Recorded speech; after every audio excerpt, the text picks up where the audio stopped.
रक्षाबंधन हा एक प्रेमाचा बंधुत्वाचा संदेश देणारा असा सण आहे.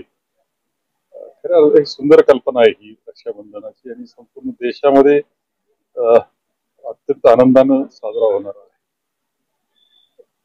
आम्ही पाहतो आणि याच्यामध्ये निस्वार्थ प्रेम आहे. या बहीण भावाच्या प्रेमामध्ये स्वार्थापोटी बहीण भावाची रक्षाबंधन नसतं, कोणता स्वार्थ त्याच्यामध्ये नसतो, हेतू नसतो.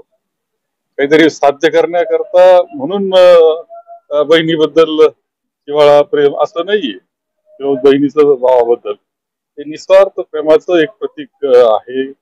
खऱ्या खऱ्या प्रेमाचं प्रतीक ते आहे आणि ते भारतामध्ये अत्यंत सुंदर पद्धतीनं होत आहे. तर जगानं अनुकरण करावं असा हा सोहळा.